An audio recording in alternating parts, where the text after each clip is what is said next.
It's going to be determined by the direction, the steepness, and the number of roof planes. The pitch of the roof is the incline or rise. So the pitch is this that moves this way. And the pitch then kind of determines the type of roof. For example, a flat roof has a very low pitch. And you're probably aware that that type of roof is most susceptible to leaking.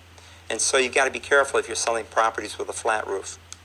A gable roof has a pitched roof on both sides, two sloping sides. You contrast that with the shed roof, which you've got this kind of kick out, if you would, up here. A lot of times you'll have bedrooms up in that area. The gambrel roof, and seen in the Dutch colonial architecture, kind of looks like a barn, if you would. The hip roof comes to a point, four sloping sides to it.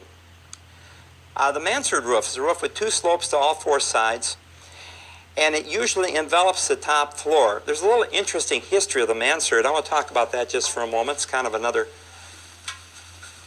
fun fact, if you would. You could amaze your clients and customers with your knowledge of property. But the mansard roof comes from Mansard, France. And what they did in Mansard, France, is they would tax properties by the number of stories they had. And so they developed a style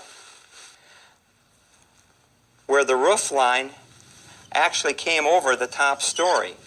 And if you look at some mansard roofed homes, you will see that they'd have windows here. And so what they told them in Mansard, France was, wait a minute, I only have a one-story house. That's the roof up there. And so they were only taxed as a one-story home instead of a two-story home, and it became an architectural style. The other style, so to speak, that didn't catch on came from Texas. In Texas, they would tax you by the number of rooms that you had. And so a lot of the older homes in Texas don't have any closets because that closet was considered a room. And so you'll get in some of the homes that are built around the turn of the century or later or earlier in Texas, and there's no closets in the entire house. It's because they were taxed by the number of rooms. So it's kind of interesting the way that's tax driven. Different types of windows you should be aware of. Fixed windows, for example, or what I would call a picture window maybe, doesn't open at all. Skylights, of course, in the roof that provide a lot more light. They estimate about 5 times more light into the house than a window of another size. Sliding glass doors, very popular in a lot of subdivisions. Single hung windows, the bottom slides up, or a double hung where it slides up and you can also slide it down. You have casement windows that have hinges on the side and then open.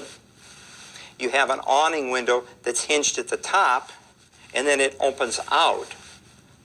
You can contrast that with a hopper window where it's hinged at the bottom and opens into the room. It's kind of like a hopper, like you'd pour something in there. The jalousie window is a narrow glass slats with Venetian blinds that are open and closed with a crank. They do not slide or use a hinge, so they all are stationary and turn. Another term you may be familiar with is cladding, which is the external protective skin of the exterior surfaces of the home. This is the surface coating, could be siding, could be brick, doors, windows, trim, shutters, entryways, and flashing. That's the cladding. That's what we call the cladding. Siding refers to the overlapping horizontal boards made from wood, vinyl, or aluminum. So you're all probably familiar with aluminum siding or vinyl siding. That's very popular in parts of the country. Board and batten, application of vertical boards with joints that are finished by thin vertical strips. That's board and batten, where you'll have the kind of the main wall and then it's separated by strips as you go down. I'll show you a picture of that here in a minute, that board and batten. Now we didn't mention here, I want to talk about is brick homes. People will say, well, I live in a brick home. Most brick homes are really not brick homes. They're brick veneer. And the brick is put on as a veneer as you would put on aluminum siding or vinyl siding or something like that. A real brick home has walls that are probably about that thick, and the brick actually supports the roof. In our modern construction today, we don't live in brick homes, we live in homes that are brick veneered, and it's just a type of long-lasting, durable siding. Now, house styles. Let's look at some of these house styles. We'll start with the bungalow. Bungalow is an interesting house style. It comes actually from England. The English stole it there, brought it to England, and we brought it over to America. You can identify it by its large overhang on the side. That may be a little bit hard to see in this drawing. But a bungalow, a traditional bungalow, has very wide eaves. And the idea behind that was to provide shade to the property because it came from a warm climate. And the further out that you put the eave, you would have less sun into the house, and the house would stay cooler. Very popular design in many parts of the country. You've got the traditional Cape Cod. This particular one has got the shingles on the side of the house. Looks very traditional. Colonial is often easy to identify. It's that large, I don't know what you say, upright structure. Looks stately, maybe is the word there. Mediterranean with a tile roof and more of an open, adapted to a climate where you don't have a lot of snow, where you've got more warmth than you've got cold. Pueblo, same type of thing. The traditional ranch housing of all the subdivisions in probably most of the United States, single story, probably with an attached garage. We have variations and variations and variations of that ranch type housing throughout the U.S. There's the Tudor, and there's an example of that board and batten, where you've got the boards here that are across the seams of that. And Tudor, it always looks real heavy to me. I don't know about you, but it just looks massive, impressive, maybe is the word there.